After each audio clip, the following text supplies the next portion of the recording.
그날 아침 정수는 평소처럼 새벽 5시 반에 눈을 떴다. 몸이 먼저 일어나는 게 습관이 된 지 오래였다. 잠이 많지 않았다. 아니, 많이 자지 못했다고 해야 맞을 것이다. 밤마다 천장을 보다 스르르 눈을 감으면 어느새 새벽이었다. 그렇게 하루가 시작되는 게 정순의 일상이었다. 낡은 단독주택의 현관문을 열었을 때 정수는 발밑에 놓인 그것을 발견했다. 흰색 우유팩 하나. 뭐야 이게. 정수는 고개를 갸웃하며 팩을 집어들었다. 차갑고 축축했다. 밤새 내린 비에 젖어 있었다. 겉면의 글씨는 번져서 잘 보이지 않았지만 분명 우유였다. 누가 놓고 간 거야? 정수는 좌우를 둘러봤다. 이른 새벽 골목엔 인기척 하나 없었다. 가로등만 희미하게 꺼져가고 있을 뿐이었다. 장난인가? 정수는 우유팩을 손에 든 채 잠시 멈춰섰다. 이 동네에 산 지 30년이 넘었지만 이런 일은 처음이었다. 누가 잘못 놓고 간 걸까? 아니면 배달 실수? 그런데 자신은 우유를 정기 배달한 적이 없었다. 이상하네. 정수는 우유팩을 쓰레기통에 던져넣고 가게로 향했다. 오전 6시 반엔 문을 열어야 했다. 단골 손님들이 출근길에 들르는 시간이었다. 하지만 가게로 걸어가는 내내 정순의 마음 한쪽엔 묘한 불편함이 남아 있었다. 왜 하필 우리 집 앞에? 그 생각이 자꾸만 되풀이됐다. 이유를 알 수 없는 불안이 발끝에서부터 천천히 올라왔다. 그냥 장난일 거야. 별일 아닐 거야. 정수는 스스로를 다독이며 가게 셔터를 올렸다. 가게 안은 여느 때처럼 조용했다. 먼지 냄새와 묵은 종이 냄새가 섞여 있었다. 정수는 계산대에 앉아 장부를 폈다. 손님이 들어오기 전까진 늘 하던 일이었다. 그런데 이상했다. 손이 떨렸다. 왜지? 정수는 볼펜을 쥔 손을 내려다봤다. 손끝이 미세하게 떨리고 있었다. 가슴도 이유 없이 쿵쾅거렸다. 마치 무언가를 잊어버린 것 같은, 뭔가 잘못된 것 같은 기분. 별일 아니야. 정수는 중얼거리며 장부에 날짜를 적었다. 오늘도 평범한 하루가 될 거야.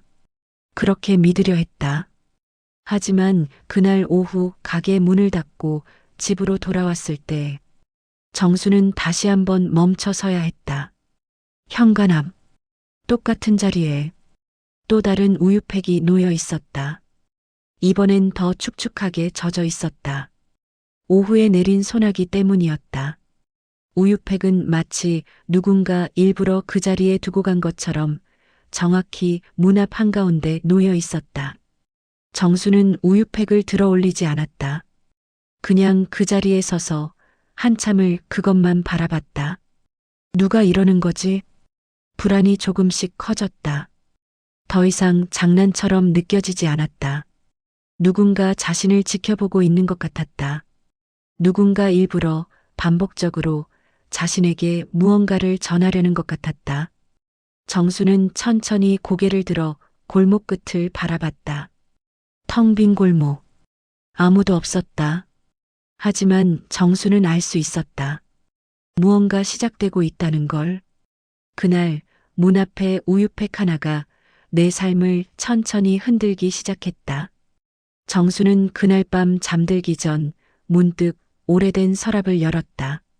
먼지 쌓인 사진첩 속에서 어린 아들의 얼굴이 웃고 있었다. 그때 내가 뭘 놓쳤던 걸까? 불안이 기억을 깨우기 시작했다. 사흘째 되던 날 정수는 더 이상 우유팩을 치우지 않았다. 그냥 두었다. 아침에 나갈 때도 저녁에 돌아올 때도 그 우유팩은 그대로 있었다.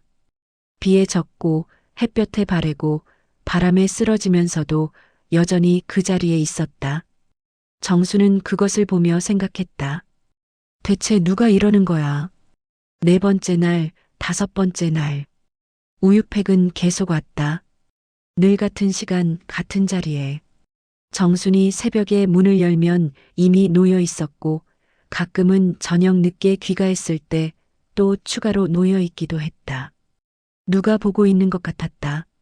정순이 언제 집에 없는지, 언제 돌아오는지 알고 있는 것처럼. 또 왔네. 정수는 중얼거리며 현관문을 닫았다. 이젠 놀라지도 않았다. 그저 익숙해졌다. 불편하지만 익숙한 그런 감정. 하지만 그날 밤, 정수는 잠을 이룰 수가 없었다. 침대에 누워 천장을 보다가 문득 오래된 기억이 떠올랐다. 엄마, 저 우유 못 마셔요. 아들의 목소리였다. 정수는 눈을 감았다. 하지만 목소리는 더 선명해졌다. 왜? 몸에 좋은 건데. 배가 아파요. 우유 마시면 속이 안 좋아져요. 그래도 키 크려면 마셔야지. 엄마가 매일 사다 주는 거 알지? 네. 그때 아들의 표정이 떠올랐다. 억지로 참는 듯한, 무언가 말하고 싶지만 삼키는 듯한 얼굴. 정수는 그 표정을 모르는 척했다. 아니, 보지 않으려 했다. 정수는 늘 그랬다. 아들을 위한다는 이유로 아들의 말을 듣지 않았다. 엄마가 다 너 잘 되라고 하는 거야. 그렇게 믿었다.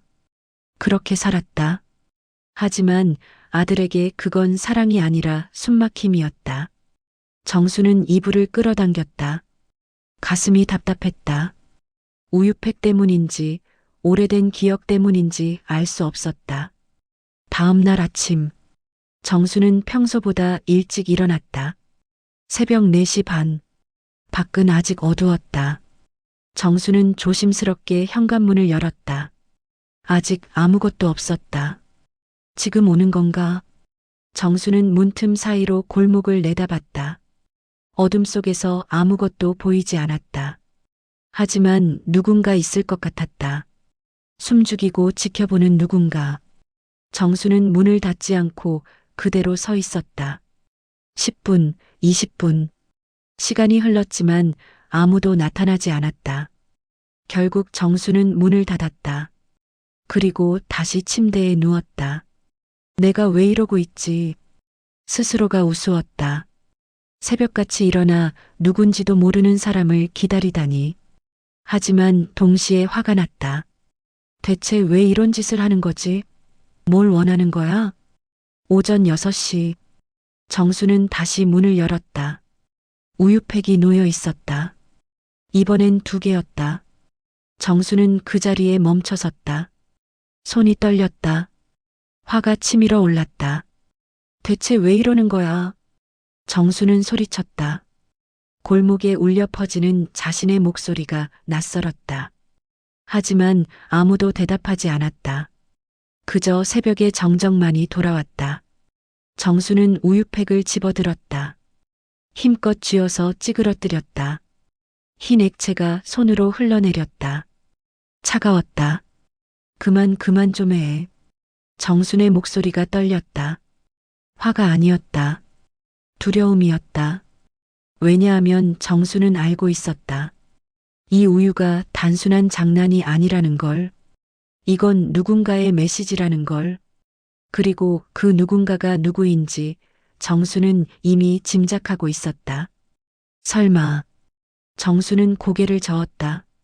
아니야. 그럴 리 없어. 그 아이가 다시 올 리 없어. 10년 전 그 아이는 이 집을 나갔다. 다시는 돌아오지 않겠다고 그렇게 말하고 떠났다.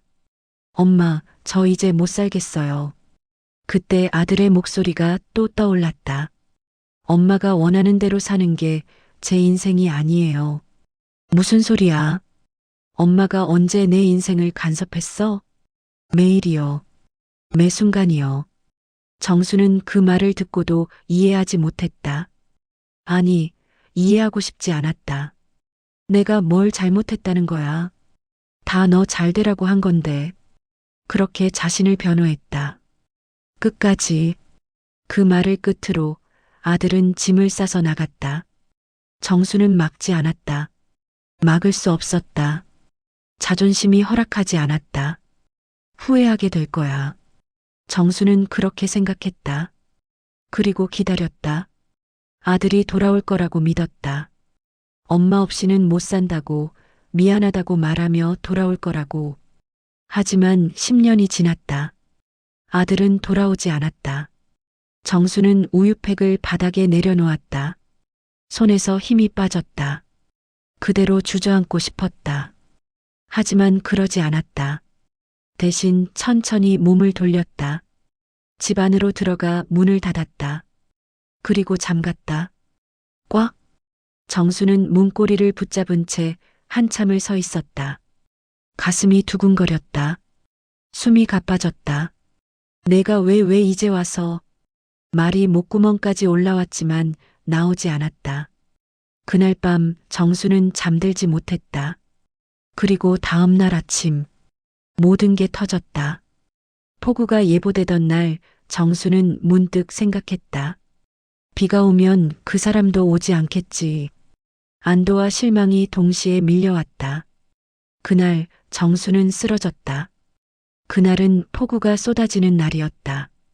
정수는 가게 문을 일찍 닫았다. 손님도 없었고 몸 상태도 좋지 않았다. 머리가 지끈거렸고 다리에 힘이 들어가지 않았다. 며칠째 제대로 먹지도 자지도 못한 탓이었다. 그냥 집에 가자. 정수는 셔터를 내리고 우산을 펼쳤다. 비는 더 거세게 내렸다. 골목은 금세 물에 잠겼고 정순의 신발은 이미 흠뻑 젖어 있었다. 가게에서 집까지는 10분 거리. 하지만 그날 정수는 그 거리를 채 걷지 못했다. 골목 중간쯤 발이 미끄러졌다. 앗! 정순의 몸이 앞으로 쏠렸다. 우산이 손에서 날아갔다. 바닥이 빠르게 다가왔다. 쿵! 정수는 바닥에 쓰러졌다. 무릎이 먼저 부딪혔고 손바닥이 젖은 아스팔트에 긁혔다. 통증이 몰려왔지만 정수는 일어나지 못했다. 일어나야 하는데 몸이 말을 듣지 않았다. 다리에 힘이 없었다. 머리가 어지러웠다. 비는 계속 쏟아졌고 정순의 옷은 순식간에 흠뻑 젖었다. 도와주세요. 정수는 작게 중얼거렸다. 하지만 목소리는 빗소리에 묻혔다. 골목엔 아무도 없었다. 정수는 천천히 눈을 감았다. 이렇게 끝나는 건가? 그때였다. 발소리가 들렸다. 뛰어오는 소리. 아줌마, 괜찮으세요? 누군가의 목소리가 들렸다. 남자 목소리. 급하고 다급했다. 정수는 눈을 뜨려 했지만 흐릿했다. 비에 젖은 시야 너머로 한 사람의 실루엣이 보였다. 남자는 정순을 부축하며 우산으로 그녀를 가렸다. 그 손이 떨리고 있었다. 정수는 희미하게 그 손을 보았다. 길고 가는 손가락. 어디선가 본 듯한. 잠깐만요. 제가 전화할게요. 남자는 재빨리 핸드폰을 꺼냈다. 119에 전화를 걸었다. 정수는 그 목소리를 들으며 희미하게 의식을 유지했다. 네, 여기 사람이 쓰러졌어요. 빨리 와주세요. 목소리가 떨리고 있었다. 그 떨림 속에 뭔가 있었다. 두려움만이 아니었다. 그리움? 미안함? 정수는 그 떨림을 느꼈다. 이 목소리 어디서? 하지만 생각할 겨를이 없었다. 정순의 의식은 점점 흐려졌다. 구급차가 도착했을 때 정수는 이미 거의 정신을 잃은 상태였다. 구급대원들이 들것에 정순을 옮겼고 남자는 그 옆에 서 있었다. 보호자분이세요? 구급대원이 물었다. 남자는 대답하지 않았다. 그냥 고개를 저었다. 그리고 뒤로 물러섰다. 천천히 마치 도망치듯. 신고자분이시면 연락처 남겨주세요. 아니요, 괜찮습니다. 남자는 그렇게 말하고 돌아섰다. 구급대원이 다시 불렀지만 남자는 이미 골목 저편으로 사라지고 있었다. 빗속으로 등을 구부리고 고개를 숙인 채 마치 무언가를 견디듯 정순이 눈을 떴을 때 병원이었다. 하얀 천장, 소독약 냄새, 기계음. 정신 드셨어요? 간호사가 다가와 물었다. 여긴 병원이에요. 쓰러지셔서 119가 모셨어요. 정수는 천천히 몸을 일으켰다. 온몸이 욱신거렸다. 무릎엔 붕대가 감겨 있었고 손바닥엔 밴드가 붙어 있었다. 보호자분은 안 오셨나요? 간호사가 물었다. 정수는 고개를 저었다. 저 혼자예요. 간호사는 안타까운 표정을 지었다. 그래도 다행이에요. 신고해 주신 분이 계셨으니까요. 신고요? 네. 남자분이 전화하셔서 구급차 불러주셨어요. 근처 지나가던 분인가 봐요. 정수는 멍하니 간호사를 바라봤다. 그분이 누군지 아세요? 글쎄요. 연락처도 안 남기고 가셨대요. 구급대원분 말씀으론 금방 뛰어가셨다고. 금방 뛰어가셨다고. 정순의 가슴이 쿵 내려앉았다. 설마. 정수는 천천히 이불을 움켜쥐었다. 그 사람이 아들이었을까? 아니야.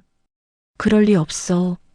10년 동안 연락 한 번 없던 아이가 갑자기 나타날 리 없어. 그냥 지나가던 사람이었을 거야. 하지만 마음 한편에선 알고 있었다. 그 우유팩들, 그 반복되던 징조들, 그리고 오늘 자신을 구해준 그 사람, 그 떨리던 손, 그 급하던 발소리, 그 도망치듯 사라진 뒷모습, 너였구나. 정순의 눈가가 뜨거워졌다. 하지만 눈물은 나오지 않았다. 대신 다른 감정이 올라왔다. 분노였다. 왜 이제 와서? 정수는 이를 악물었다. 왜 이제 와서 숨어서 지켜만 보는 거야? 10년 동안 연락 한 번 없다가 이제 와서 우유나 놓고 몰래 지켜보고 쓰러지면 구해주고는 또 도망가고. 비겁해. 정수는 주먹을 쥐었다. 차라리 얼굴을 보여. 말을 해. 미안하다고, 잘못했다고, 그렇게라도 말을 해. 하지만 아들은 나타나지 않았다. 그저 그림자처럼 멀리서만 지켜봤다. 정수는 천천히 고개를 돌렸다. 창밖으로 비가 내리고 있었다. 빗소리가 병실을 채웠다. 넌 여전히 겁쟁이구나. 정수는 중얼거렸다. 그날 밤 정수는 잠들지 못했다. 분노와 그리움이 뒤섞여 가슴을 짓눌렀다. 그리고 생각했다. 그건 사실이 아니에요. 그 남자 단 한 번도 나를 버린 적 없었어요. 누군가의 말이 떠올랐다. 드라마에서 들었던 대사였는지 아니면 꿈속에서 들었던 말인지 알 수 없었다. 하지만 그 말이 자꾸만 맴돌았다. 정수는 눈을 감았다. 그리고 조용히 중얼거렸다. 그래도 너무 늦었어. 퇴원하는 날 아침, 정수는 병실 창가에 서서 생각했다. 분노가 식으면 그 밑에 뭐가 남을까? 그녀는 아직 몰랐다. 분노 아래 숨어 있던 건 그리움이 아니라 깨달음이었다는 걸. 퇴원하던 날, 정수는 택시를 타지 않고 걸어서 집으로 돌아왔다. 다리는 아직 불편했지만 걷고 싶었다. 천천히 자신의 속도로. 병원에서 사흘을 누워 있으니 몸이 굳은 것 같았다. 아니, 마음이 굳은 것 같았다. 골목 입구에 들어섰을 때 정수는 잠시 멈춰섰다. 집에 가면 또 있겠지. 우유팩.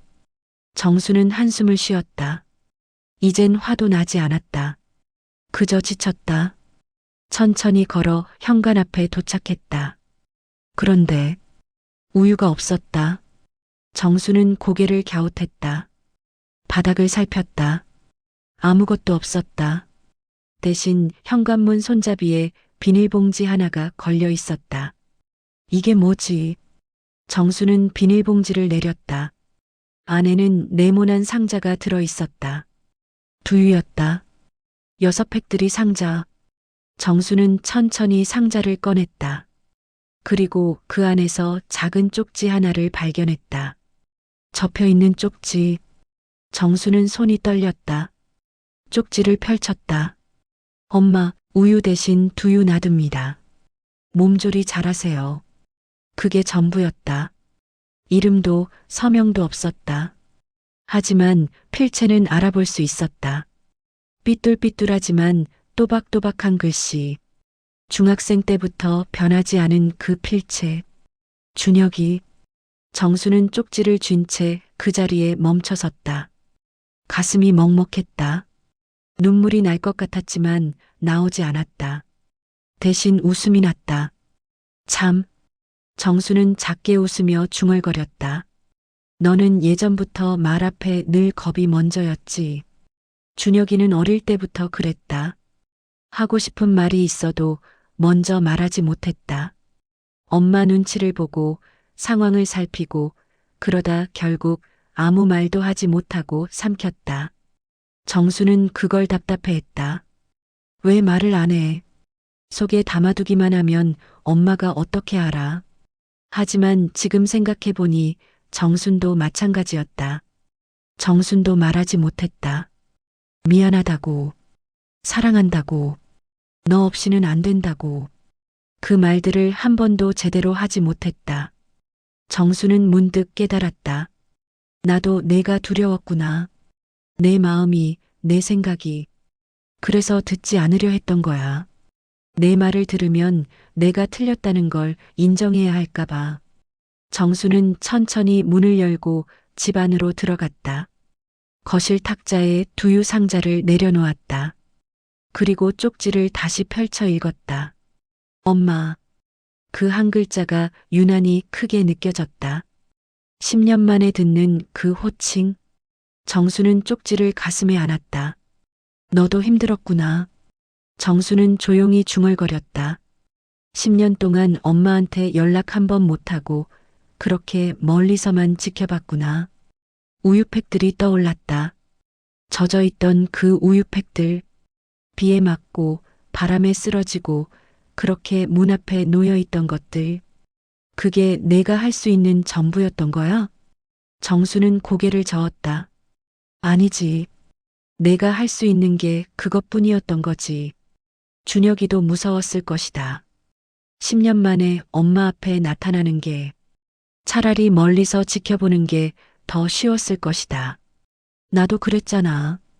내가 나간 날 붙잡지 못한 것도 무서워서였어. 내가 돌아오지 않을까봐가 아니라 내가 진짜 나를 미워할까봐. 정수는 천천히 소파에 앉았다. 그리고 두유 상자를 바라봤다. 우유 대신 두유. 준혁이는 기억하고 있었다. 자신이 우유를 못 마신다는 것을. 그래서 두유를 놓고 간 것이다. 내가 아프다고 했을 때 엄마는 듣지 않았지. 키 크는 게 중요하지. 내 배가 아픈 건 중요하지 않다고 생각했어. 미안해, 준혁아. 정수는 상자에서 두유 하나를 꺼냈다. 빨대를 꽂아 한 모금 마셨다. 달콤했다. 그리고 따뜻했다. 너도 이 맛 좋아했었지. 정수는 작게 웃었다. 어린 준혁이가 떠올랐다. 학교 끝나고 집에 오면 냉장고 문을 열고 두유부터 찾던 아이. 빨대를 꽂아 쭉쭉 마시며 웃던 얼굴.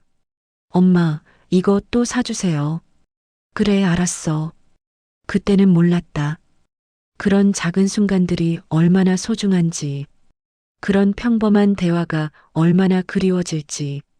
정수는 두유를 다 마시고 빈 팩을 쓰레기통에 버렸다. 그리고 다시 창가로 돌아와 앉았다. 골목을 바라봤다. 혹시 준혁이가 지나갈까? 혹시 멀리서라도 모습을 볼 수 있을까?